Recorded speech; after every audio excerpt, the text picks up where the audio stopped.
வளமுடன் வாழ்த்துக்கள் அனைவருக்கும்.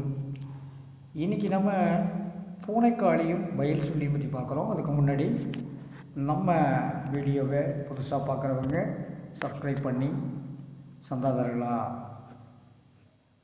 நீங்கள் மாத்திரம் இல்லை உங்கள் நண்பர்களுக்கு ஷேர் பண்ணி, இதெல்லாம் ஏழைகளுக்கான வைத்தியம்தான்.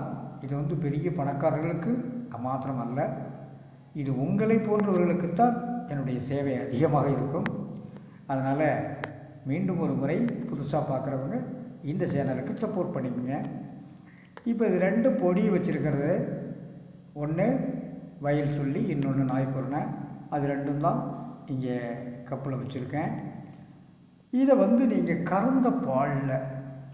கறந்த உடனே அந்த பாலில் இப்படி 2 டீஸ்பூன் எடுத்து கலக்கி ஒரு அரை மணி நேரம் வச்சிருந்து அதன் பிறகுதான் நீங்கள் சாப்பிடணும்.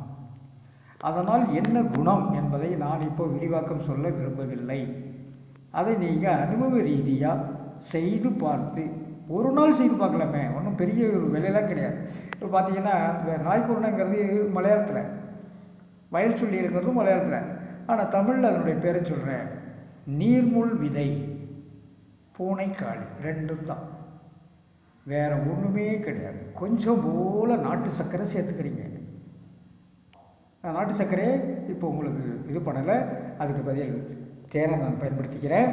இது ஒரு சாம்பிளுக்கு. உதாரணத்துக்கு நீங்கள் கறந்த பாலில் போட்டு சாப்பிடும் பொழுது நிச்சயமாக அதனுடைய குணத்தை நான் இப்போ சொல்ல விரும்பவே இல்லை. நீங்கள் தான் எனக்கு கமெண்ட்ஸில் சொல்லணும். அந்த ஒரு பவர் இது யாரெல்லாம் 80 வயசு 90 வயசு உள்ளவர்களுக்கும் இது பொருந்தும்.